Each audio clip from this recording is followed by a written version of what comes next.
Esse é o nosso primeiro podcast, cujo tema é investigação geotécnica, e o tema que a gente vai tratar aqui hoje, em especial, vai ser sondagem.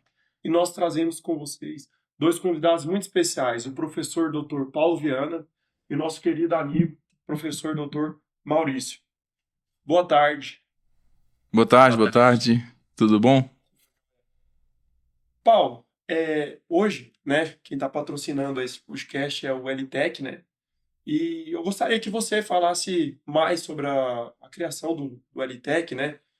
Contasse um pouco da sua história também, como o seu currículo, a sua formação, os seus desafios que você passou durante a engenharia, nesse primeiro momento. Muito bom. Eu quero agradecer realmente. Eu estou aqui do lado do Maurício, né? As pessoas podem perguntar por que o Maurício está aqui, né? O Maurício faz parte da minha história vindo para Goiás, né? Você lembra do concurso, né, Maurício?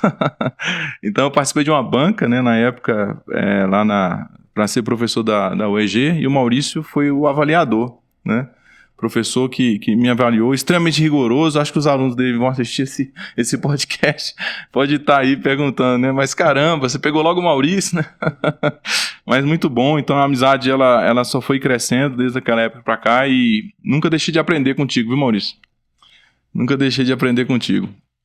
E foi realmente um desafio, porque chegar numa terra nova, né, uma terra estranha, para um baiano que foi para São Paulo estudar, né? Eu tinha acabado de terminar o doutorado, e quando eu vim para cá, então, para lecionar na UEG, né, como professor de fundações e de barragens, e também trabalhar em uma empresa de fundações aqui. E na época, eu fiz muita amizade lá em Brasília, né? Eu fui fazer um pós-doutorado em Brasília, e conheci o Carlos Medeiros, um grande amigo, colega, irmão meu, né, lá em Brasília. O Carlos estava fazendo doutorado e eu estava fazendo pós-doutorado na época. E eu tenho uma história engraçada com o Carlos, porque a gente não tinha muito tempo para estudar, então a gente estudava de meia-noite para frente.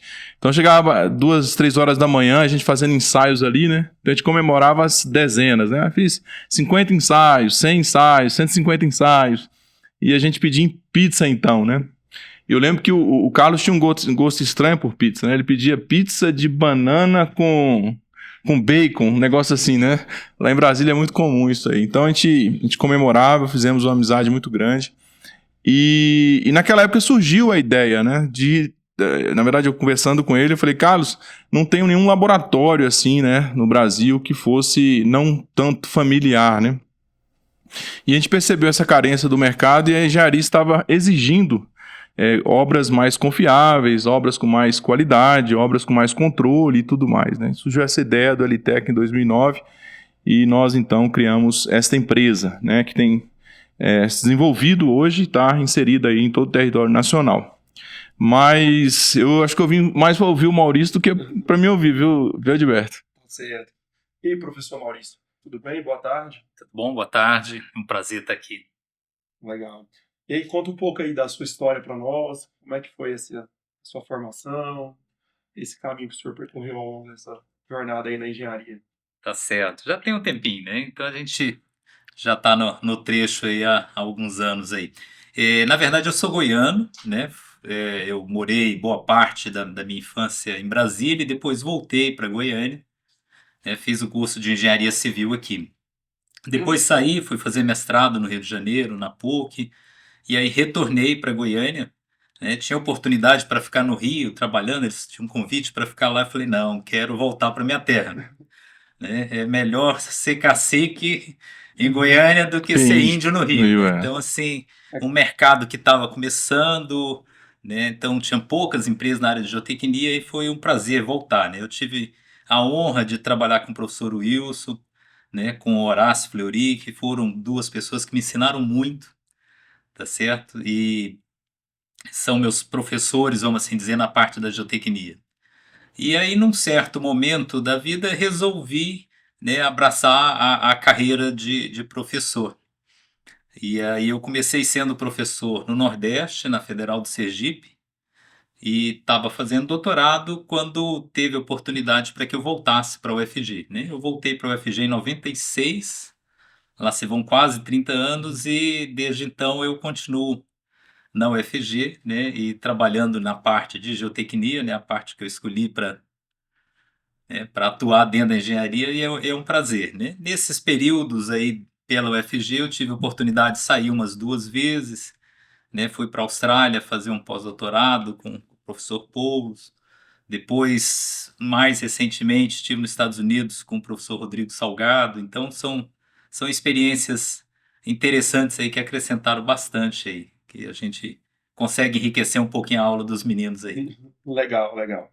Pessoal, após essa apresentação, né, desses dois monstros da engenharia e desses dois líderes, né, vamos falar um pouquinho sobre o que a gente veio aqui para conversar, né, que foi a respeito da sondagem. No que tange a especificamente a sondagem SPT. Mas inicialmente eu gostaria de lançar o tema aí. O que é sondagem, né? Para que serve a sondagem? Qual a importância da sondagem nas obras? Você perguntou para o Maurício ou para mim? Os dois, vamos lá. Né, eu acho que assim, Paulo, que é mais velho, por favor. Então, na verdade, isso aí, Paulo. Vamos dar início aí. a- O Paulo começa a falar um pouco da sondagem, né, Paulo? na verdade, nós não somos aqui historiadores e tudo, né? A gente pode até ter uma experiência na execução e no ensaio em si, mas a sondagem SPT, né, Standard Penetration Test, é um ensaio antigo, né, do século XIX, é um ensaio que foi desenvolvido pelos relatos históricos, né, em 1902, o professor Charles R. Gould, não sei se estou falando correto, Gall, né, Gall, da Universidade de Tufts. Ele trabalhava no trânsito, né, no Departamento de Trânsito de Chicago, e na construção do metrô. Ele desenvolveu ali em 1902, 1930, né, a sondagem. Não a sondagem que a gente conhece hoje, padronizada como ela está hoje, né? Mas a ideia era sondar o subsolo para encontrar, né, solos que fossem mais competentes, ter informações ali do nível d'água, do tipo de material. Inclusive, o Harry Moore, né, desenvolveu um amostrador bipartido nessa época e chegou ao Brasil, se não me engano, em 1940, né, no IPT, com os estudos do professor Odair Grilo, né, se não me engano. E o professor Milton Vargas, né, publicou inclusive eu pedi a Penélope para disponibilizar um link, né? A gente colocou ali um link sobre esse assunto, a história da sondagem, né? Que vai estar disponível para vocês aí, depois é só baixar esse conteúdo. A publicação, ela está referenciada lá numa publicação do Teixeira, em 93, fala assim, ó, a exploração do subsolo para fins de estudos de fundação. Isso eu estou falando de 1945, quer dizer, faz tempo, né, professor? E tem digamos assim, a era do avanço, né, pelo menos da padronização da sondagem, na década de 70, em 1977, a Associação Paulista de Geologia, hoje conhecida como a BGE, né, publicou um manualzinho. A gente tem esse manual até hoje, né, que é a Diretriz para execução de sondagens. Então, aí é um tema que, obviamente, tem as suas nuances, as suas raízes históricas aí em vários países, né? Mas, antes de falar sobre a sondagem em si, eu acho que a gente podia perguntar para o professor Maurício por que é importante fazer um ensaio como esse, né? Por que a sondagem é tão importante assim para fazer esses projetos de fundação e para a geotecnia de uma forma geral, professor? Tá, eu vejo da seguinte forma, assim, a engenharia civil mexe com diversos materiais, né? A engenharia civil mexe com concreto, com aço, madeira, plásticos, né? E o solo também é um material de construção, tá certo? Então, e o problema é que o solo é o material mais complicado de todos eles, né? Eu não tenho dúvida em afirmar que de todos é o mais difícil de eu conseguir entender o comportamento. Tá certo? Tanto é que, por exemplo, nos diversos cursos de engenharia civil, né, no Brasil todo, no mundo todo, a gente tem disciplinas de materiais de construção. E solos é a parte. Solos não entra dentro dessa cadeira porque ele tem características tão distintas e tão variadas que ele tem que ser estudado à parte, né? Então, ou seja, é um material de construção bastante complicado, que varia de lugar para lugar no mundo, né? Pela origem, são formações distintas. Depois que ele é formado, ele se altera, né? Ao longo do tempo ele se altera, ao longo do ano, se ele está mais úmido, menos úmido, as propriedades mudam. Então, de todos os materiais de construção que a gente lida na engenharia civil, é o mais complexo. Então, ou seja, por que eu tenho que estudar? Porque para eu fazer engenharia civil, eu tenho que conhecer com o que material eu estou lidando, né? E no caso, a forma da gente tentar conhecer pelo menos parte das suas características são as sondagens, né? Então, ou seja, é extremamente importante eu fazer sondagem, tá certo? Para que eu conheça o material aonde eu vou estar apoiando todo o resto da minha obra, né? É como se eu fizesse uma obra sem estudar concreto. Não se concebe hoje você não estudar a qualidade e o desempenho dos materiais. E a sondagem entra nesse papel, né? Que eu possa entender um pouco melhor como aquele solo vai reagir quando eu começar a construir a minha obra. Tá certo? Se ele vai ter mais ou menos resistência, deformar mais ou menos, né? Como é que as propriedades mudam ao longo do tempo. Então, tudo isso é via sondagem que eu vou tentar entender um pouquinho mais. Professor Maurício, o senhor se recorda de algum desafio que o senhor passou em alguma obra, no que tange esse assunto do solo, assim, que o senhor teve, algum desafio que o senhor teve que, em uma sondagem, em alguma construção que o senhor participou? O senhor pode falar aí para nós, contar essa história? Já passei por alguns. Só E, por exemplo, dentro do que você me perguntou, por exemplo, a gente já vivenciou obras praticamente prontas, né, com diversos pavimentos, em que a obra começou a dar errado, tá certo? Ou seja, a estabilidade da obra começou a estar nitidamente comprometido, né, caminhando para a ruína.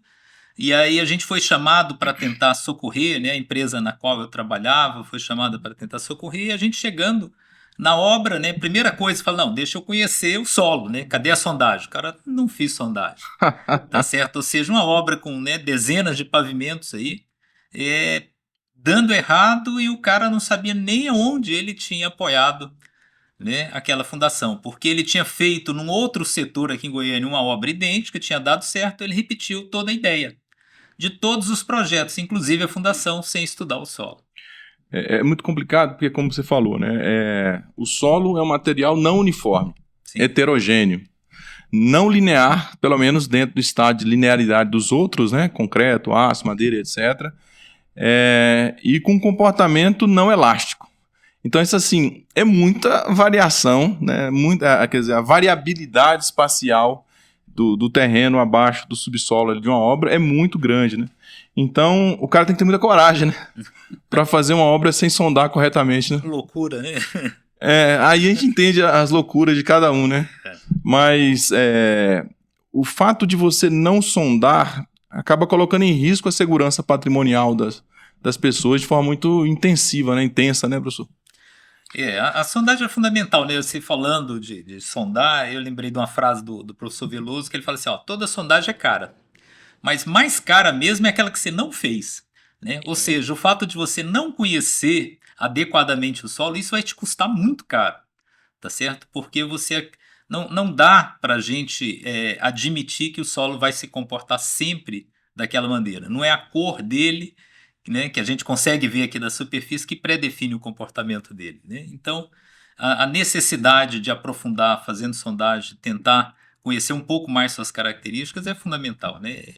É impensável na engenharia do século XXI a gente pensar numa obra com pouca sondagem, né? Não faz sentido. Uhum. Certo.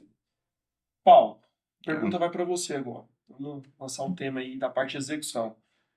Qual é o processo para a realização de uma sondagem SPT? Quais são os equipamentos que a gente precisa para poder realizar esse tipo de sondagem? Você pode aí falar para a gente um pouco sobre essa parte executiva? Tranquilo, na verdade eu vou trocar bola com o professor Maurício aqui, que é como se fosse o coroinha falando com o padre, né? Fechou. Mas vamos lá, a sondagem SPT é um ensaio, né, que envolve dois processos, escavação e percussão. É um ensaio, de certa forma, muito simples para se entender, né?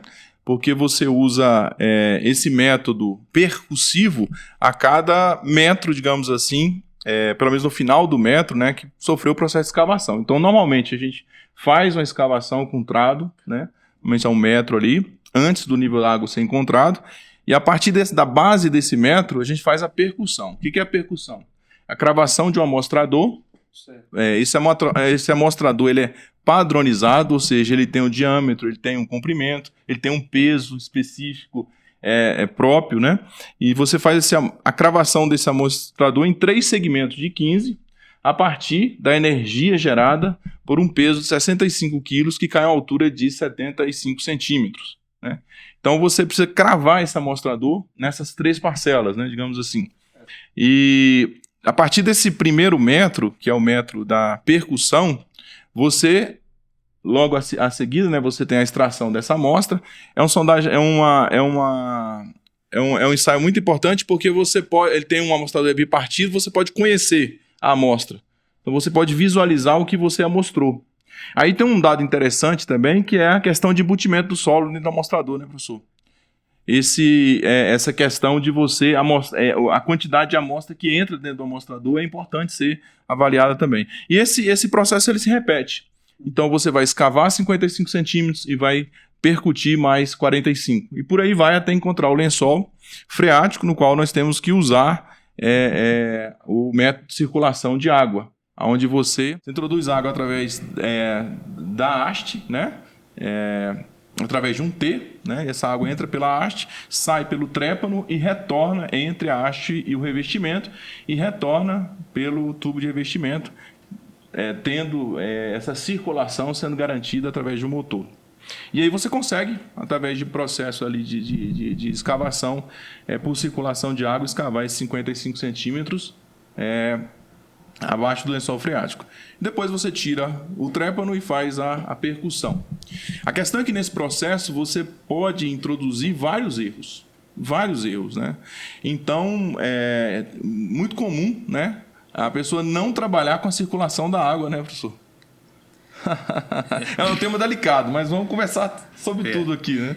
Assim, chamando a atenção que o Paulo, né, descreveu bem aí, que é um ensaio relativamente simples, robusto, fácil de ser feito em situações bastante variadas da engenharia, né, dentro e fora da cidade, né, embaixo ou em cima do morro, onshore, offshore, né? Então, assim, você pode fazer em situações bastante diversas, mas só chamando a atenção ao que o Paulo disse, assim, tem todo um procedimento, tem todo um método, né? Ou seja, o ensaio precisou ser regulamentado porque o SPT propriamente dito, ele não mede diretamente a resistência, né? Você crava uma haste, como o Paulo bem disse, e você vai, através do número de golpes, correlacionar com a dificuldade da cravação dessa haste. E esse número de golpes é que é correlacionado com outros parâmetros do solo. Então é fundamental que isso seja feito sempre da mesma forma. Sempre de maneira padronizada, né? Com o mesmo peso, mesma altura de queda, né? Com a forma do revestimento, onde está o revestimento, como que fez a circulação de água. Ou seja, todos esses itens são importantes para que aquele resultado possa ser comparado com outro, né, em situações parecidas aí, tá certo? Então é fundamental, não basta querer fazer algo parecido, você tem que fazer algo em cima do que a norma prescreve. Exatamente, né? Engenharia se faz com engenharia, né, professor? E é uma coisa interessante porque um método, apesar de ser simples, ele tem que ser padronizado. Sim. Então, se a energia que efetivamente vai ser usada no ensaio refere-se a um peso de 65 quilos, né? Que deve ser inçado, digamos assim, né, a uma altura de 75 centímetros, para cair sobre a cabeça de bater ali. E esse peso ser transferido numa haste, obviamente vai ter dissipação de energia, né? A eficiência do golpe ela não é 100% transferida para a haste. E essa eficiência ela é lançada sobre o amostrador que vai cravando. Se esse peso não tiver 65 quilos, esse amostrador, obviamente, não vai penetrar como penetraria em um golpe com 65 quilos. Isso é uma dificuldade, porque recentemente a gente fez uma pesquisa aqui com o TCC, a gente fez uma pesquisa no mercado, avaliamos algumas situações e 70%, 80% dos pesos que nessa pesquisa foram investigados estavam abaixo de 60 quilos, 65 quilos. tinha peso com 45 quilos. Então, se você tem um peso, mesmo ele caindo com a altura de 75 quilos, a energia vai ser bem menor, né? E é o que eles falam, seria uma falsa nega, né?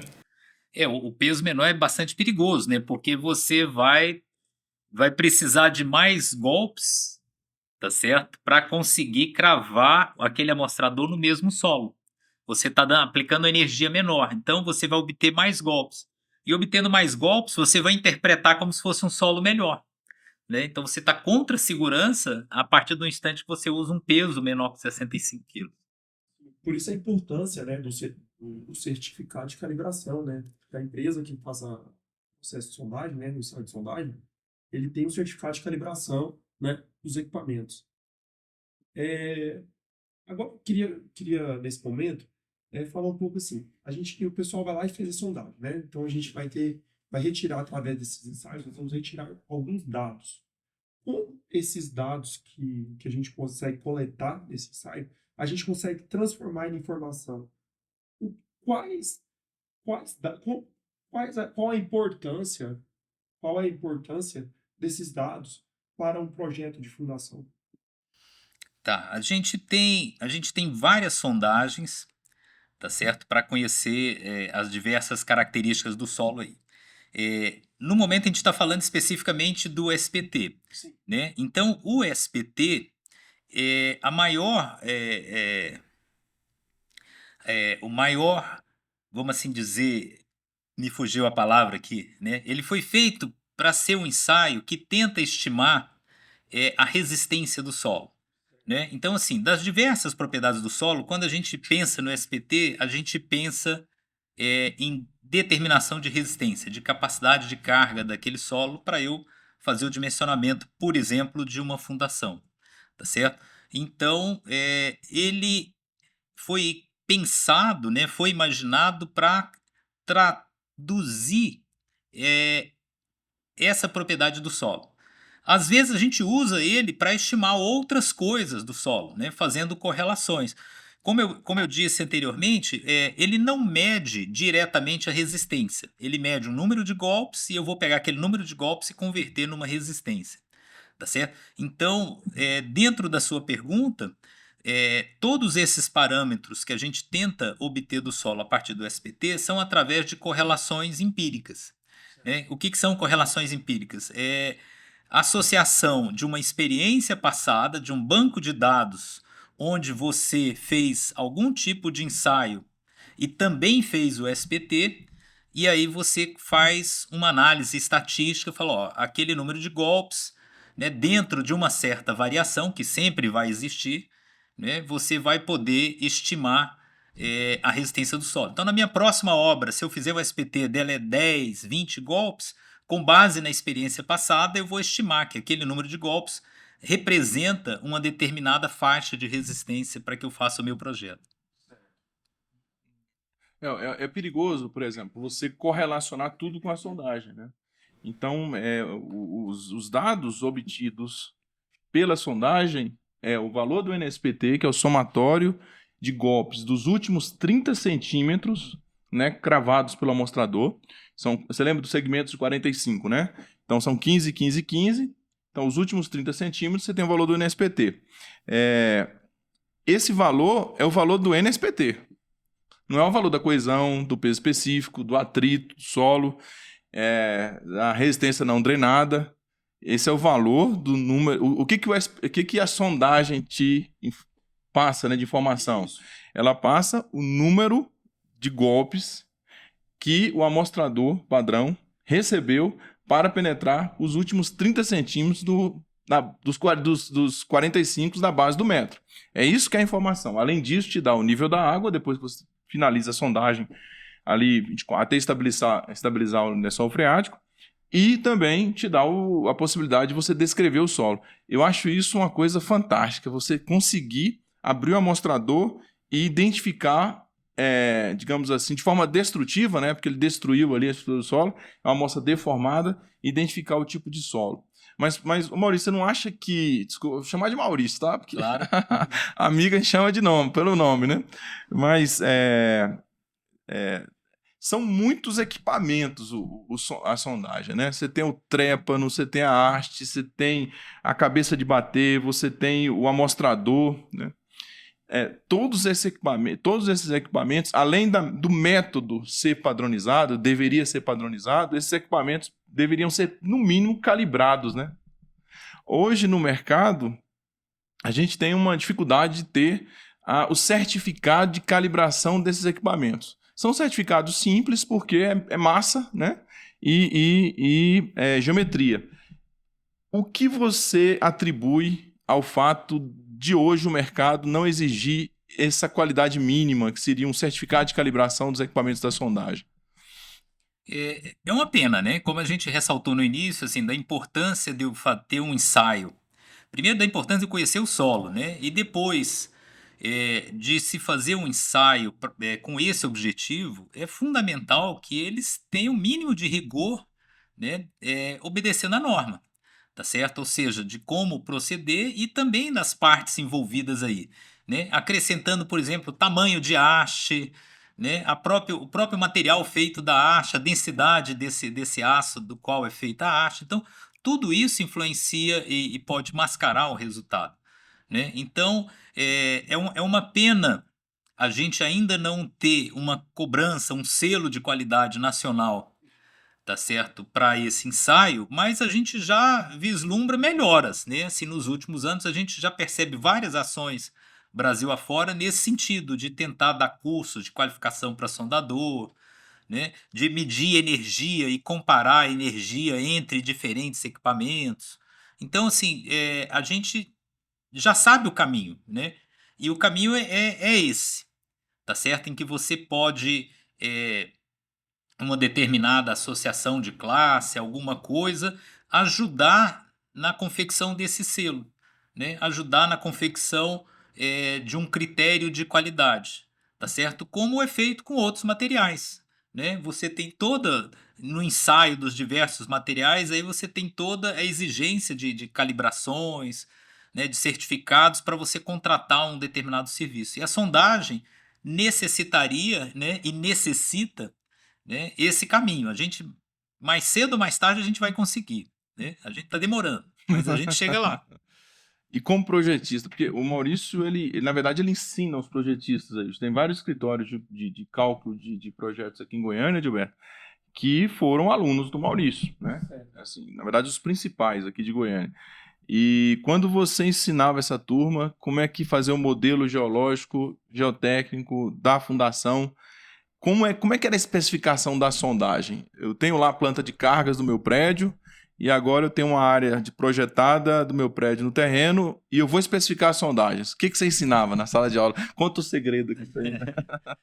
Não, uma coisa que a gente chama atenção, assim, que é uma coisa que, lembrando aqui um professor que a gente teve na UNB, que é o Camapum, né, assim, qualquer pergunta que você faz para ele em termos em que você quer apertar ele, o que ele faria em termos de solo, a resposta é a mesma, fala, ó, depende.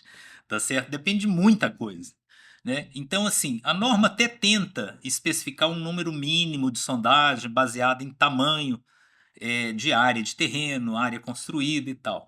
Mas o que eu sempre ressalto é o bom senso, né? Ou seja, vão existir vários terrenos em que você, por alguma experiência da vizinhança, ou mesmo pela localidade, pela proximidade de um córrego, algum fato extraordinário, você vai ter que fazer mais ensaios do que a norma te pede.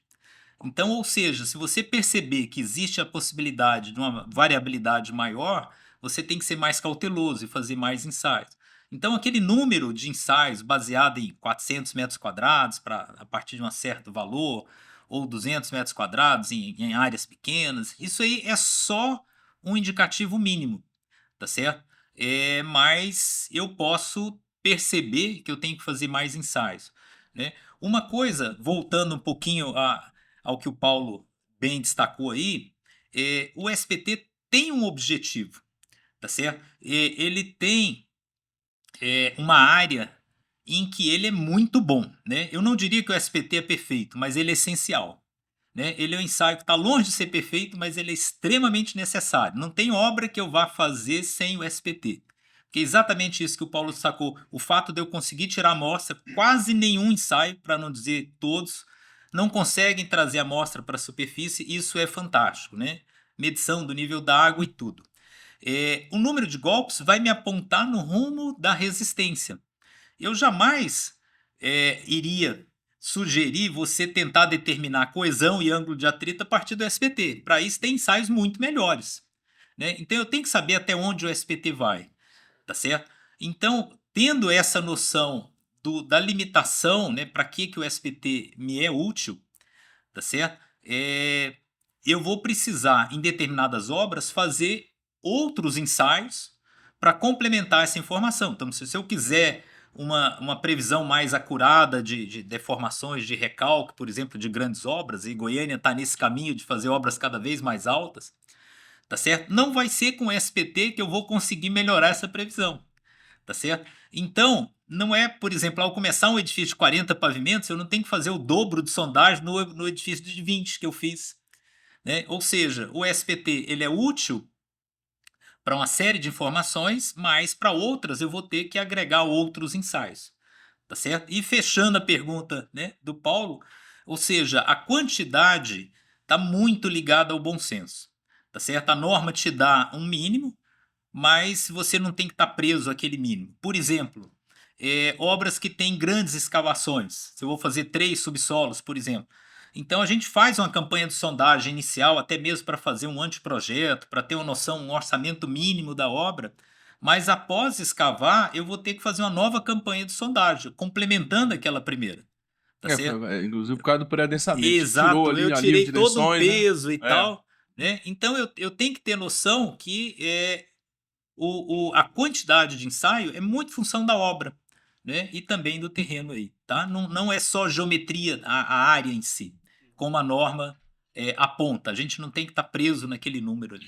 Uma coisa que você falou aí que me chamou bastante atenção é talvez uma boa rota, né?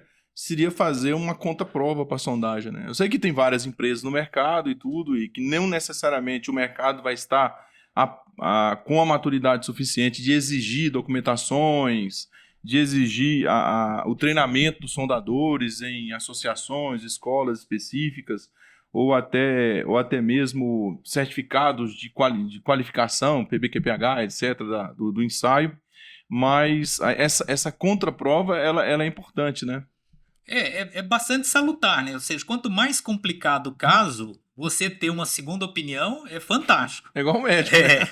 Tá certo? Se você vai fazer uma cirurgia delicada, você não vai ficar somente com opinião. Então, se você tiver a oportunidade, né, de ter uma segunda opinião, isso só acrescenta.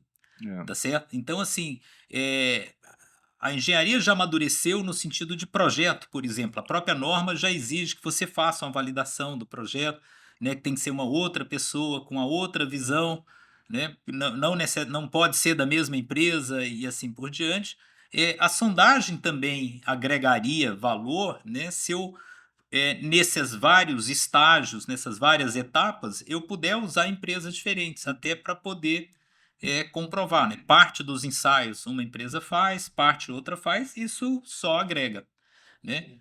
Professor Maurício, eu tenho uma pergunta para te fazer. O pessoal que está em casa vendo esse podcast e não é engenheiro, não entende muito bem da área, né? O aspirante é engenheiro, o início de faculdade, ou que vai até construir uma casa. O que o senhor tem a dizer em relação à sondagem SPT para uma casa, tipo um residencial, né? É importante realizar esse ensaio? O engenheiro que estiver assinando a responsabilidade técnica daquela obra, ele deve exigir esse ensaio? O ensaio, mesmo para uma obra pequena, tá certo? Você, numa obra limitada em termos de área construída ou tamanho de lote, ainda assim, você ter a informação de, no mínimo, uma sondagem, tá certo? Aquilo agrega muito, né? Porque se o projetista for tentar fazer uma fundação sem a informação da sondagem, ele vai carregar na mão, tá certo? Ele vai fazer uma fundação extremamente conservadora que vai sair para o dono da casa, no final das contas, mais caro do que se ele tivesse feito a sondagem que deu confiança e balizou o projeto bem feito. Então, assim, a sondagem nunca é cara, tá certo? A sondagem é necessária, né? Você não consegue fazer uma casa flutuando para você não precisar descarregar no solo. Então, a partir do instante que ele vai ter que jogar carga no solo, eu tenho que entender como é que o solo responde a esse carregamento. Então, assim, fazer sondagem é necessário, ponto, Certo. tá certo? Isso é muito importante, né? A gente vê aí a maioria das construções, até residencial, aí, o pessoal não tem essa cultura de fazer a sondagem, né? Então, essa resposta sua foi muito válida aí para nós. Porque não é questão só de carga também, né? O Uhum. próprio solo pode apresentar comportamentos que não dependem da carga, né? Uhum. O colapso, por exemplo, às vezes, né? O peso próprio ali, a expansibilidade também. Quer dizer, tem situações que são extremamente importantes você definir a superfície resistente, ou seja, porque é uma questão ambiental essa. As forças ativas do meio ambiente, elas vão ser transferidas para algum lugar. O vento, o peso próprio dos equipamentos, da edificação, né, da superestrutura. Todas essas cargas elas vão ser transferidas para o terreno, para o solo. E a grande pergunta que nós geotécnicos temos que responder é qual a profundidade? E quem vai levar isso? Não, então, assim, a questão do elemento estrutural que vai lançar sobre uma superfície existente, nós que temos que definir. Né? Uma sapata, uma estaca, etc. E a profundidade, aonde que a gente tira isso? Se a gente não tiver a sondagem. Qual a profundidade de assentamento desses elementos estruturais? E aí é uma coisa curiosa, Maurício, é como é que para a sondagem, né? Porque a sondagem é um ensaio de avanço e percussão, né? Mas os critérios de parada são, assim, tem uma variabilidade gigantesca, né? Essa história de você, sei lá, 40 golpes, 6, 7 metros consecutivos e quebra o amostrador, quebra o equipamento, mas não consegue chegar, né? Aqui no Centro-Oeste, pela sua experiência aí, eu não vou falar agora, senão denuncia a idade, né? Mas, assim, talvez a pessoa que mais entenda de solo de Goiânia seja o professor Maurício, viu, Edberto? Então, assim, critério de parada, ele pode ser regionalizado, a norma define, né, alguns critérios e para generalistas, mas aqui em Goiânia, por exemplo, ou no Centro-Oeste, como é que é essa questão do critério de parada da sondagem? Não é simples, como você destacou aí, Paulo. Sem dúvida, conhecer um pouquinho da geologia local facilita, tá certo? Porque aí você sabe que quando você atingir uma certa camada numa determinada área do país, né, como Goiânia, por exemplo, a partir do instante que eu já entrei no solo residual, eu sei que embaixo dele não tem nada pior, só vai melhorando. Mas isso não é verdade sempre. Em várias outras cidades é necessário eu insistir, porque é provável que eu tenha uma camada ruim abaixo de uma camada boa, né? Então, o conhecimento regional me ajuda bastante a exigir uma profundidade de parada maior ou menor, tá certo? Como o Edilberto colocou, por exemplo, obras menores, eu posso até aceitar que uma sondagem pare com 10 metros, por exemplo, se eu vou fazer uma casa, tá certo? E conhecendo o mínimo de geologia ali do local ou de experiência de obras anteriores, né? Eu posso saber que não vou precisar mais do que aquela profundidade, então para obras bem pequenas eu posso pré-estabelecer. Mas de médio a grande porte, tá certo? Eu tenho que fazer a sondagem até o impenetrável, né? Até não conseguir descer mais, tá certo? E em alguns momentos, mesmo depois que o SPT não desce mais, eu deveria complementar com a sondagem mista, com a rotativa, para ver o que tem embaixo ali, tá certo? Então, assim, é importante essa relação do projetista com a empresa sondadora, né, deles negociarem isso aí, porque várias vezes chega no escritório do projetista uma sondagem que parou ali com o SPT 15 e porque alguém falou que ele não precisava passar de 20 metros, tá certo? E aí o projetista fala, não adiantou nada, porque eu preciso descer uma estaca, colocar uma estaca mais longa, eu vou ter que precisar de uma nova sondagem. Então, assim, mesmo eu tendo várias sugestões de norma, da BGE, né, diversas proposições de critérios de parada, eu falo sempre assim que a conversa do projetista com a empresa sondadora é bastante interessante, porque o projetista já traz uma experiência regional ali, que ele já fez obras próximas e tudo, ele já tem uma noção mínima do que esperar ali para aquele bairro, para aquele setor, para aquela rua, né? E no sentido de ele avisar, falar, ó, aqui é possível que você vai chegar em 30 metros e não vai ter dado nega, não vai ter dado impenetrável. Então, se prepare, né? Vamos já pedir uma sondagem mista, se for o caso, ou leva mais haste para a obra, porque você vai precisar de mais equipamento. Então, eu diria, resumindo, né, de obras de médio a grande porte é levar até o impenetrável, tá certo? Eu posso pré-estabelecer profundidades inferiores só em obras bastante leves aí, né? Obra, saneamento, por exemplo, em que aí a preocupação não é nem carga, mas é escavação, conhecer o solo e assim por diante.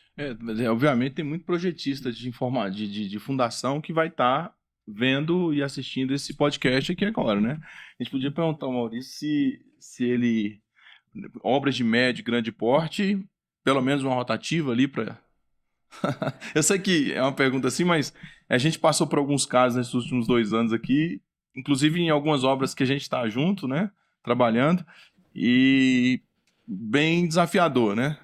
Eu diria assim, Paulo, quando o SPT não descer a uma profundidade muito grande, né? E principalmente em obras que têm escavações acentuadas, 2, 3 subsolos, ou seja, na hora que eu cortar, né, naquela obra, vai sobrar pouco solo em que eu tenha conhecimento. Aí é fundamental eu ter uma rotativa para saber o que tem embaixo, até porque pode ser bem provável de eu precisar fazer uma fundação que entre nessa alteração de rocha que o SPT não desceu, né?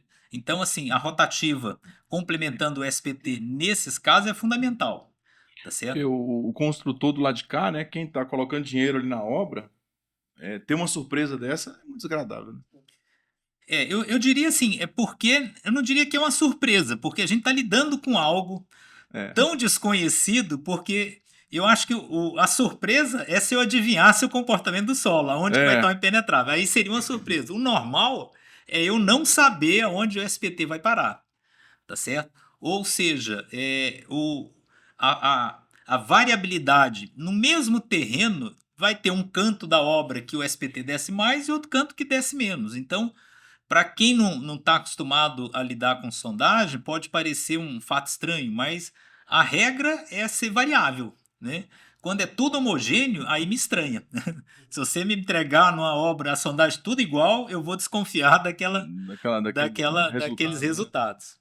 Professor Maurício, nós ultimamente, nós que eu digo, nós da LTEC, né? Eu e o Paulo, nós temos pegado muitas situações na parte de galpões industriais, né? E aí eu faço uma pergunta assim, qual a característica que o construtor, o engenheiro de obra tem que tomar muito cuidado com relação ao relatório de sondagem desses galpões industriais que deve ligar o alerta? Ó, esse solo pode ser colapsível. O senhor pode dar alguma dica aí para o pessoal quando pegar um relatório, por exemplo, o NSPT abaixo de 3, de 4, de 5 aí durante uma certa profundidade? O senhor pode dar essa dica aí para nós? É, a questão do colapso é uma coisa complicada, né? Assim, a gente tem várias regiões do Brasil que tem possibilidade, né, de ter solo colapsível. Já outras cidades nem vai saber o que a gente está falando, tá Sim. certo? Que não tem esse problema. Mas nesses solos que são bastante intemperizados, né, bastante vermelho, né, e consequentemente eles foram bastante lixiviados, são solos leves, muito porosos, índice de vazios alto. Você ter um SPT muito baixo, né? Cuidado. Então, se você tiver um solo poroso, como é que eu sei que ele é poroso? Se eu perceber que ele é relativamente leve comparado com outras experiências, né, de solos que eu já tenha manuseado, se eu perceber que ele é mais leve e com SPT bastante baixo, né, peça pelo menos um ensaio de laboratório, tá certo? Para você fazer em laboratório a definição final se esse material é ou não colapsível. O SPT vai te dar um indício. O Certo. SPT não vai cravar é ou não é. Nós fazemos a coleta desse material, né? E um dos ensaios que a gente utiliza muito, né, Paulo? É o adensamento, né? Sim. A medida de colapso, né? Parâmetro, né? A gente faz o adensamento com dupla leitura de colapso. Isso, E isso. em alguns casos a gente pode fazer até a prova de carga em placa, né? Também. Esses assuntos a gente vai fazer nos próximos podcasts, mas especificamente eu queria falar mais sobre a sondagem SPT. Nós temos falado aqui, que é um ensaio que já tem há mais de 70 anos, né, Paulo? É um ensaio... Década de 30, né? É muito tempo, né? Um ensaio bem antigo. Centenário. Existe algumas inovações aí para esse ensaio? Quais são as contribuições aí desses estudos de engenharia? O senhor mesmo dentro da universidade, o Paulo também, né? Quais são as contribuições das universidades no incremento desses ensaios? Está vindo alguma inovação? O que o senhor enxerga no futuro? Tá, eu diria mais ou menos assim, da década de 70 e final da década de 70 até 90, os anos 2000, a gente percebia o pessoal um pouco incrédulo, falando assim, ó, o SPT já deu o que tinha que dar. O SPT é só isso e só vai até aqui, tá certo? Não queira tirar informação nova do SPT. Eu vislumbro duas coisas que vão poder melhorar esse ensaio, né? Se a gente começar a fazer de forma mais corriqueira, né? Uma delas é o controle mais próximo da energia, né, que chega realmente no amostrador. O Paulo bem destacou que eu tenho o controle perfeito da energia na pancada, no golpe, né? O peso e a altura de queda são pré-definidos, mas eu não sei que percentual dessa energia que chega lá embaixo no amostrador. Então, a medição dessa energia, eu acho que vai, a partir do momento que a gente conseguir fazer isso de maneira mais corriqueira, vai melhorar essa informação. Ou seja, eu posso corrigir o meu resultado com base na energia. Esse é um ponto. O outro ponto, né, o próprio Paulo tocou, né, nesse assunto, e que o professor Aoki, por exemplo, vem fazendo há anos, é da gente interpretar também a quantidade de solo que entra no amostrador. Eu passar a medir, né, o quanto eu tive de embuchamento aí, tá certo? E a gente percebe que é bem variado se você faz um ensaio num solo menos resistente ou mais resistente, o quanto entra no amostrador, né? Então, essa informação, além do número de golpes, pode me ajudar a interpretar melhor, né? Então, se você, né, perguntou aí que eu apontaria esses dois itens que eu acho que a norma deve investigar e começar a exigir que a gente faça corriqueiramente aí. Você vê que é uma coisa importante isso aí que o Maurício está falando, porque o desenvolvimento ele é no equipamento, no procedimento, né? E no custo, obviamente, do ensaio. O mercado, ele está ficando exigente. O mercado, ele às vezes é uma criança, um adolescente, né? Quanto você mais dá, mais ele quer, né? Então, se as empresas começarem a investir em qualidade, agora eu faço um merchandising. O LTEC, ele tem essa preocupação por exigência do próprio mercado, né? A gente bota ali a gente na parede para você precisa ter qualidade, fazer o trabalho ser bem feito. E para ter qualidade não existe um outro caminho que não seja o do conhecimento, né? Eu gosto muito de uma frase que o conhecimento é aquilo que te leva para a verdade, aquilo que te conduz para a verdade. E isso aí é só através da pesquisa. Não existe outra forma de você ter conhecimento se você não pesquisar, se você não fazer, se você não aprender com pessoas que de fato podem te ensinar algo, né? Você pode reparar, hoje tem um monte de gente falando um monte de coisa. Tem muito especialista mesmo. Todo mundo querendo ser... tem uma coisa importante. Tá todo mundo querendo ser notado. Poucas pessoas são notáveis. É uma coisa que eu tenho pensado. Então é um monte de gente querendo fazer um monte de coisa, mas ser notável, né, é diferente de ser notado. Então eu tenho aqui, o Maurício é uma pessoa notável. Né? Então, assim, é importante isso, porque você está bebendo água da fonte. Isso. Né? Mais importante do que parecer ser bom é ser bom, né? É ser bom. Então tem esse sentido, né? Acho que voltando aqui à sua pergunta, além do que o Maurício falou da questão da pesquisa, de você discretizar esse contínuo ali da energia, da dissipação da energia, como também avaliar a própria informação de embuchamento, etc., do amostrador, você também está sendo forçado a ter qualidade com a sondagem. Nós estamos num momento agora em que a gente passou aí, esses 2 anos, que tivemos vários exemplos ruins no mercado aqui de Goiânia, na região centro, onde você tinha sondagens com 20 metros de profundidade e a rocha aparecendo com 10 metros, 12 metros. Então você não entende como a pessoa conseguiu fazer um SPT na rocha. Mas de qualquer forma, deixa quieto isso. É que hoje o mercado está exigindo que as empresas tenham mais qualidade.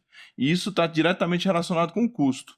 E Paulo, e como que é avaliada essa qualidade das empresas? Como que a gente avalia se a empresa é qualificada ou não para fazer uma sondagem?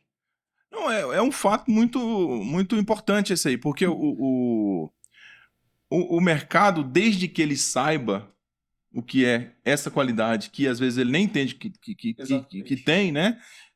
Mas é muito simples na sondagem. Nós temos um método extremamente bem equacionado, né? Nós temos equações que definem esse insight de forma muito correta. Tá tudo na norma. NBR 6484 tá tudo lá.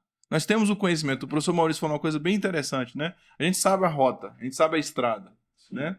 A grande questão é quem vai trilhar essa estrada de forma mais adequada. Sim. E nesse sentido entra o quê? Entra as certificações dos equipamentos, entra o treinamento das equipes de sondagem. Como é que você tem uma equipe de sondagem com um sondador que nunca fez um curso?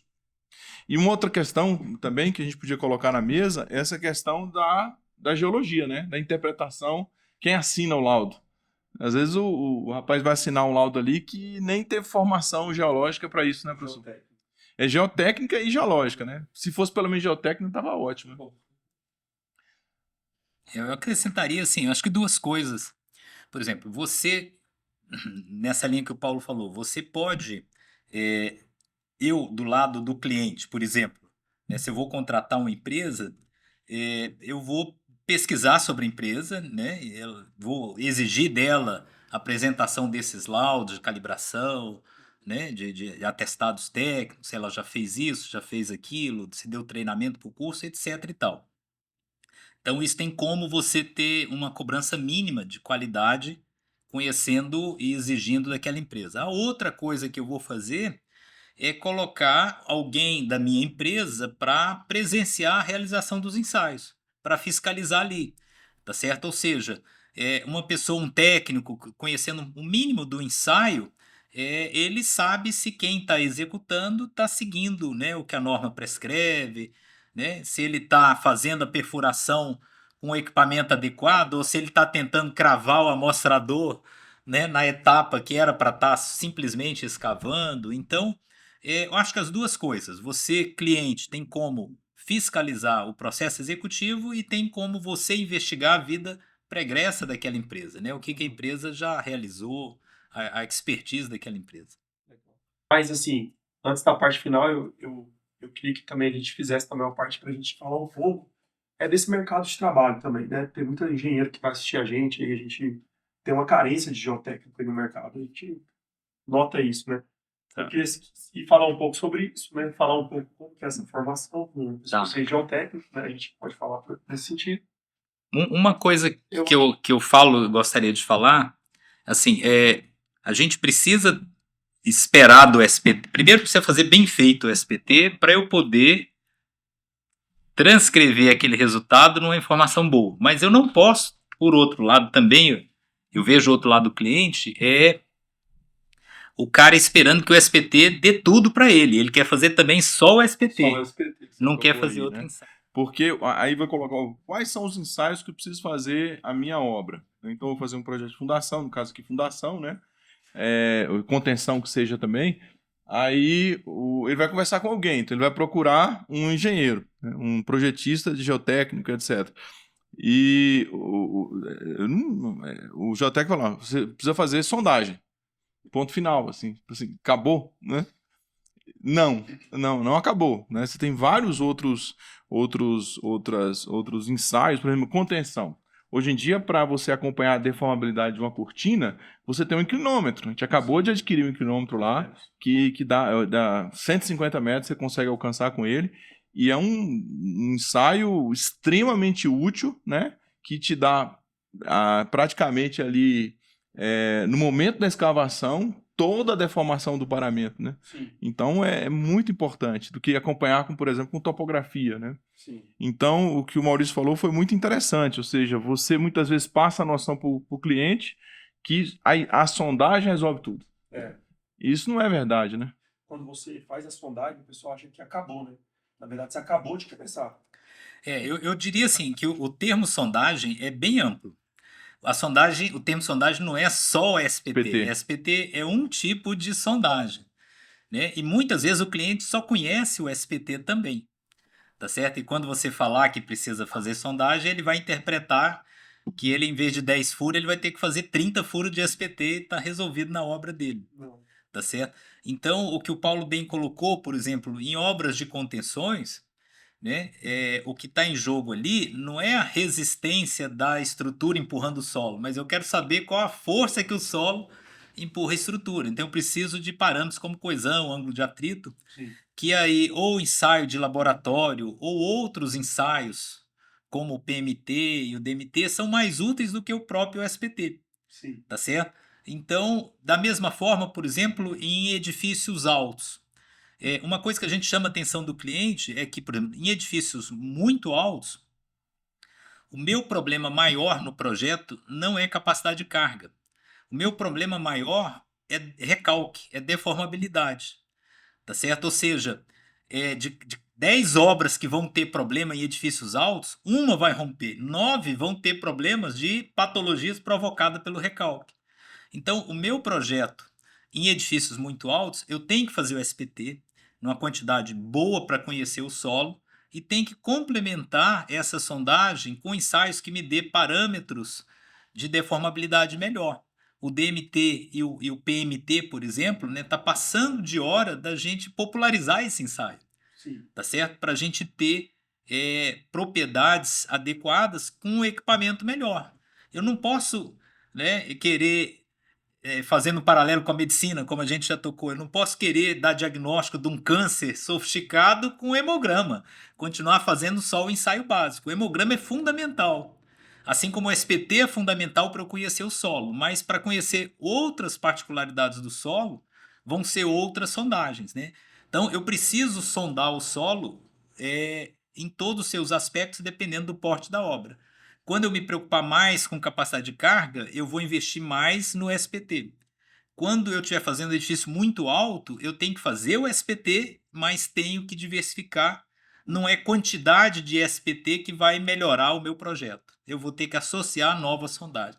Sem falar em prova de carga, né? Que a gente. Que é quase que um outro podcast aqui para a gente Sim, com discutir. certeza. Só você falou Esse é o só de primeiro, né? DMT, né? Sim. Você pode falar um pouco do que é o DMT? Se o pessoal que não conhece. Tá, o DMT é o dilatômetro, né? Que a gente chama de dilatômetro de Marquette aí, tá certo? Vem a sigla DMT e o PMT é um outro ensaio, né? Qual que é a diferença dos dois? O DMT, você crava uma placa bastante fina e tende a expandir a região central dela para exatamente tirar essas propriedades de deformabilidade. O PMT também foi previsto para isso, o pressiômetro, né? Uhum. Em que aí o pressiômetro é diferente. Você faz um furo cilíndrico, introduz uma sonda e infla e para ela medir essa deformabilidade. Então, os dois ensaios medem o quanto o solo se deforma antes de romper. O SPT não, o SPT desce cravando na pancada, tá certo? Provocando rupturas sucessivas, né? O SPT não foi planejado para medir deformação, ele é feito para romper sucessivamente o solo a cada pancada. Legal. Você podia perguntar uma coisa importante para o Sr. Maurício. Como empresa, né, a gente aqui fica olhando no mercado, porque o Elitec é conhecido como uma empresa que está... Nós estamos aqui há 15 anos. Agora me perdi. 13 anos. 13 anos no mercado e a gente sempre trouxe tecnologia nova para o mercado, sempre. Nesses últimos 13 anos, a gente foi o precursor das normas de desempenhos aqui no estado de Goiás, ampliamos a questão do controle de recalque e edificações aqui, monitoramento de recalque, questão do inclinômetro e tantas outras. O GeoGauge, né, que a gente trouxe Sim. dos Estados Unidos, o próprio Panda também, quer dizer, uma série de tecnologias que o LTEC já implantou no mercado. A gente podia perguntar para o professor Maurício, ó, entre CPT, DMT e PMT, qual será que seria que talvez emplacaria se a gente tinha que conversar muito com os projetistas, né? Eu acho, assim, se eu tivesse que escolher um para começar por ele, eu apostaria no PMT, no pressiômetro, porque assim, a gente está partindo para obras cada vez mais altas, né? Goiânia é a É uma segunda, desculpa. opção. Hoje. Goiânia é a segunda, né? Assim, hoje Camboriú disparadamente é a cidade que mais verticaliza e depois Goiânia, né? João Pessoa também tem essa característica. Proporcionalmente, Goiânia tem muito mais edifício alto que São Paulo, Olha, tá certo? Então, assim, e nesse tipo de edificação, a grande dúvida é deformabilidade.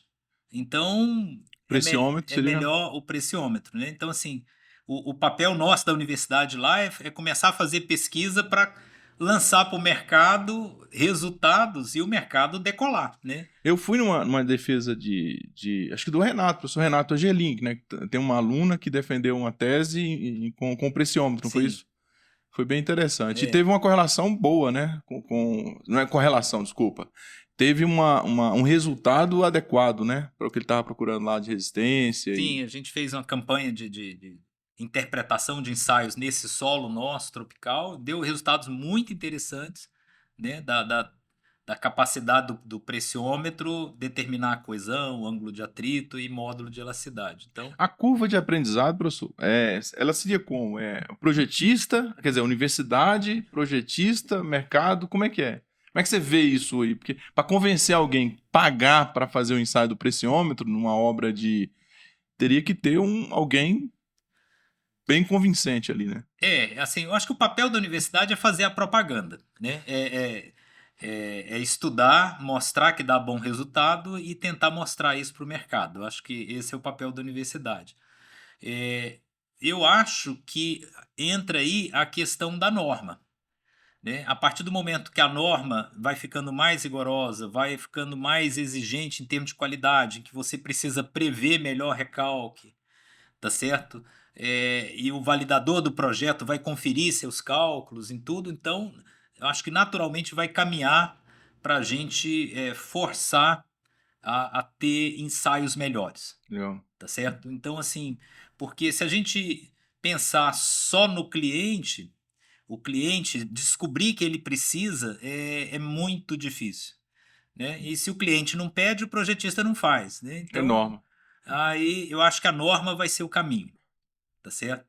Professor, a gente vê, você falou bastante de medir deformação. Eu queria que você falasse um pouco para a gente assim, o que o senhor acha mais importante? Medir a deformação ou o deslocamento? Tá. Aí, no caso, o que você está chamando de deslocamento, eu posso ter o deslocamento em várias posições, né? Porque se eu estou medindo deslocamento aqui na superfície, eu chamo isso de recalque, por exemplo, né? A deformação é no sentido, eu vou converter essa deformação em deslocamento em algum momento. Porque o que me interessa no final das contas é o deslocamento da minha estrutura. O recalque, por exemplo, principalmente recalques desiguais entre pilares. Então, assim, eu quero saber prever recalque. E aí eu meço deformação ou estuda deformabilidade através de módulo de elasticidade para conseguir chegar em deslocamentos, em recalques. Através de cálculos, a gente chega no Isso, deslocamento. isso. Professor Maurício, fala aí pra gente aí de maneira bem tranquila assim, qual foi um dos grandes problemas que você conseguiu resolver utilizando o ensaio de sondagem na sua carreira? Assim?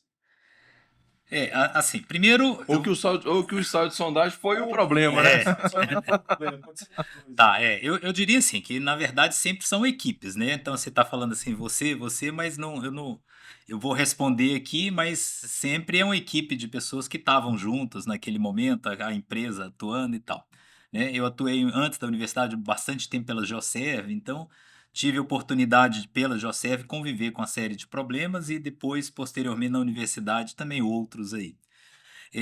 Mexer com fundação é sempre um desafio, né? Primeiro, eu diria assim, que você nunca tem dois projetos iguais, tá certo? Então, assim, quando você acha que vai ser tudo igual, aparece alguma coisa que muda totalmente, a execução dá errado, você acha que daria de um jeito e acaba indo para outro. Então, resumindo, são projetos sempre desafiadores aí. Mas talvez os desafios maiores é quando as fundações acabam não dando certo. E a maioria das vezes você só vai perceber que não deu certo uma determinada escolha ou processo executivo quando você está muito perto do fim da obra, né? Assim, fundação não dá problema no início da obra. Você só vai perceber porque você precisa ter uma carga elevada para mostrar que a sua hipótese inicial estava errada.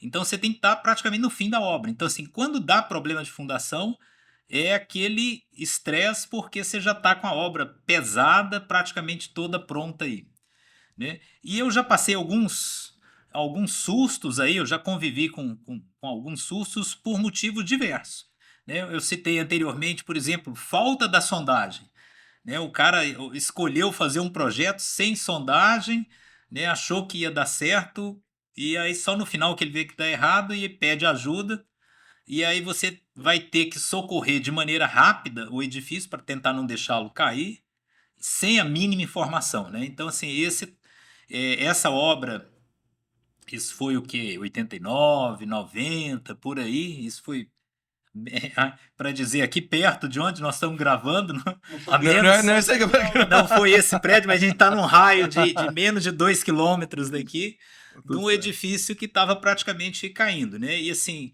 e não dava mais para monitorar recalque com topografia, porque você media o recalque nos pilares, quando você voltava para conferir o primeiro, ele já tinha mexido. Vixe, Então ele estava assim, vivo, tá certo? E aí tá louco. se colocou 2 controles, né, 2 fios de prumo na fachada e deixou um engenheiro em cada borda para gritar corre, porque a hora que ele acelerasse, né, ganhasse velocidade, que ele ia aumentando a velocidade, aumentando, a hora que chegasse num ponto crítico, né, você gritar corre. Então isso aí é complicado, né? Você mexer com fundação, mexer com engenharia num ambiente de estresse.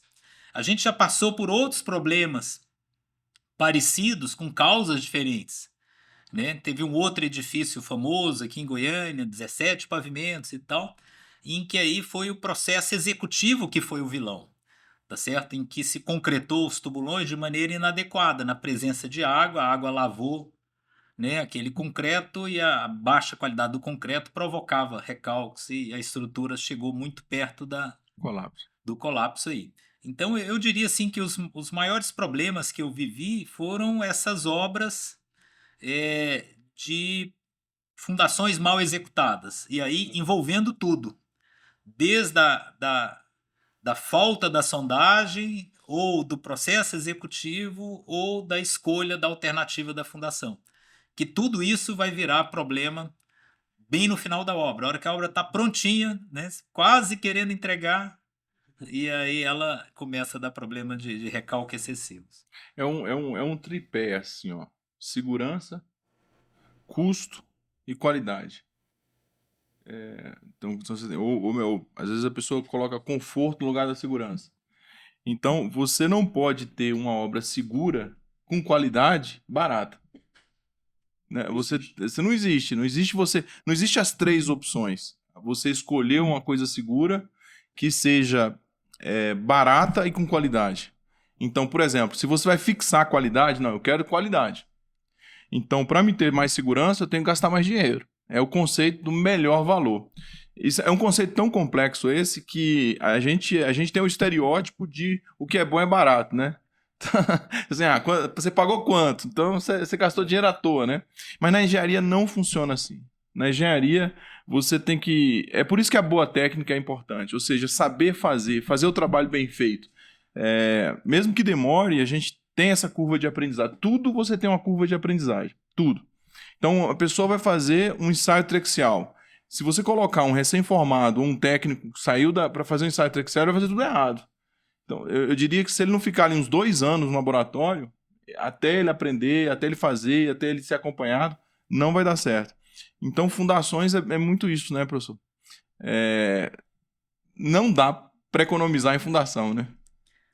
Pelo menos... Não faz sentido, né? A gente querer economizar em fundação assim. A fundação não é um item caro. Aqui no Centro-Oeste, que a gente tem um solo de médio para um bom comportamento, tem solos muito piores que os nossos, Brasil afora, mundo afora.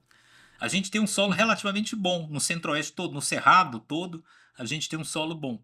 Isso faz a fundação ser um percentual menor da obra, né? E nesse percentual que raramente passa de 5% ou passa 10%, você querer economizar ali 1% do custo da obra, onde é mais importante no sentido que se ele der errado, ele vai dar errado só no final e ele vai estragar um monte de coisa que está pronta. Tá certo? Assim, o conserto mais caro que tem numa obra é consertar um problema de fundação. Então não vale a pena você querer ganhar 0,2% do seu orçamento deixando de fazer sondagem, contratando uma empresa inexperiente por causa de preço.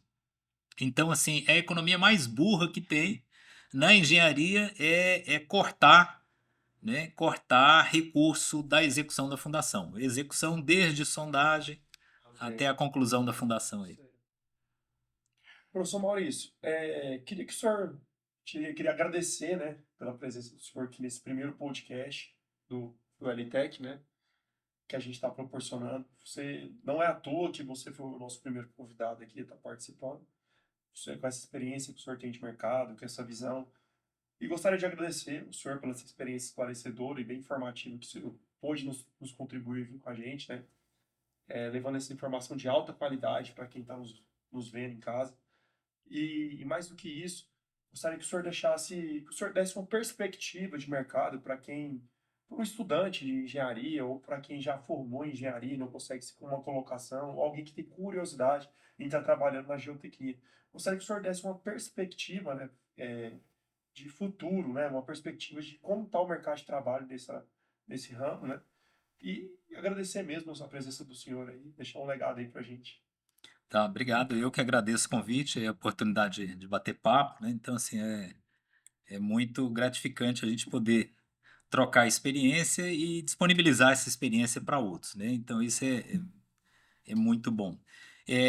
Em termos de mercado, eu diria assim que o estudante, o recém-formado, primeiro ele não tem que ficar muito preocupado. A engenharia sempre foi de altos e baixos, né? Não é uma profissão que sempre está empregando muito ou que vai acabar, né? A gente não é uma profissão extremamente necessária. Eu sempre vou precisar do engenheiro civil, porque sem infraestrutura o país não cresce, né? A sociedade não evolui. Então, assim, é um alimento básico para a sociedade o trabalho da engenharia civil. Sempre vou precisar do engenheiro civil. Mas é sempre altos e baixos, porque a gente depende muito do reflexo da economia mundial, da economia do país. Quando o país está um pouco melhor, você tem mais dinheiro para fazer obras, né, ferroviárias, rodoviárias, por exemplo, isso é nítido. Você tem uma leva de construção de rodovias, depois você fica 4, 5 anos sem construir rodovia nenhuma. Tá certo? A construção civil é mais perene, né? É mais constante aí em algumas regiões, como a nossa, por exemplo, em que a gente cresce nas últimos 30 anos acima da média nacional, né? A construção civil é um bom mercado, tá certo? Na nossa região, por exemplo, você falou de mercado para geotecnia, a questão de contenções e fundações são áreas que são muito frequentes. Já em outras regiões do país, por exemplo, estabilidade de talude, para não deixar um morro cair em Minas Gerais, no Rio de Janeiro, já emprega mais, né? Então, dependendo da região, você vai ter oferta de mais empregos numa área ou na outra. O que eu diria é que, assim, o que o engenheiro civil tem que ter? É qualidade, é formação, tá certo? Então, assim, se ele não está tendo uma oportunidade de um bom emprego no momento, invista em qualificação, porque em algum momento o mercado vai precisar de gente boa e ele vai estar pronto, né? Então, assim, o que eu diria e disse para os meus filhos e diria digo para os meus alunos e vou continuar dizendo, é que o melhor investimento que você faz é na educação, né? O dinheiro mais bem gasto, Ninguém tira de você, tá né? certo? Mais bem gasto que você pode ter, né, é na educação. Assim, quando me chama para algumas mesas redondas para falar de empreendedorismo, eu falei assim, ótimo, mas Educação. educação, né? É o melhor investimento que pode ter, tá? Não tem bolsa de valor, não tem Você sabe que fundo de você falando isso, investimento. eu lembrei agora, por exemplo, uma das coisas que me deixa mais feliz com a empresa, com a LTEC, é que eu sempre olhei para a LTEC como uma escola. Sempre, sempre, sempre. Eu olhei para a LTEC e falei, nós somos responsáveis para deixar um legado educacional. E quando você fala isso, é uma realização enorme que eu tenho, né? Em que várias pessoas passaram ali no processo e elas cresceram. Então, quando alguma pessoa, um funcionário, porque o sonho do dono da empresa é sempre os melhores funcionários serem sócios dele no futuro, né? E graças a Deus eu vejo que esse processo é um processo muito validado, né? Quer dizer, as amizades elas perpetuam, né? E as experiências são trocadas. Isso é muito legal, né? Então Professor Maurício, se o senhor tivesse uma frase para deixar no outdoor, na televisão, nos rádios, para falar para todo mundo, as maiores redes de comunicação do mundo, qual seria essa frase? No contexto aí do SPT, eu diria que fazer sondagem é o dinheiro mais bem gasto que você pode ter numa obra, tá certo? Porque conhecer o solo vai te proporcionar fazer um projeto melhor, mais barato e mais confiável. Você vai poder gastar menos e dormir tranquilo, tá certo? Então, assim, investir em conhecimento das características do solo é a melhor coisa que você poderia fazer, tá certo? Para o empreendedor. E de uma forma geral, né, para um engenheiro civil, invista na educação, tá certo? Né? Invista seu tempo para aprender coisas novas, porque você vai usar isso na sua vida e isso vai te dar retorno, tá certo? é por isso que você tem que convidar o pessoal para se inscrever no canal do LTEC, curtir Tá. e assistir o podcast todinho, porque Vamos finalizar. você quer uma mesa dessa Então, aqui? pessoal, é assim que a gente conclui mais um LTEC Cast, na verdade, o primeiro, né? A gente espera que vocês tenham conseguido absorver uma experiência legal aqui junto com o professor Maurício, o professor Paulo Viana também, ambos pós-doutorado aí na área de geotecnia. O LTEC vai proporcionar mais encontros em alto nível para vocês, para a gente estar falando sobre vários temas aí no que se tange à geotecnia, né, as investigações geotécnicas, né? A gente agradece vocês, curtam esse vídeo, compartilhem com seus colegas, com seus amigos, com seus familiares, inscrevam-se em nossos canais e aí tamo junto, né, Paulo? Tamo junto, tamo junto. Tem mais alguma Tem, informação lá aí? o Tem algum LTEC a recado gente pra deixar, pessoal? tem sim. Eu acho que a empresa, toda empresa deveria fazer isso. Eu já estendo mais uma vez aqui o convite ao professor Maurício. Os alunos da Universidade Federal de Goiás estão convidados, né, para visitar o LTEC. Pode falar para os colegas lá, os professores, né? Indo no LTEC, tem lá o café do LTEC, né? Um café grande. A gente tem. Eu pago o café, com certeza. Mas é um café bem legal. A gente tem recebido várias universidades lá.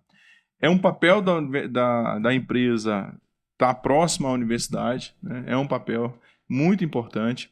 Eu estava conversando com o Gilson ontem, né?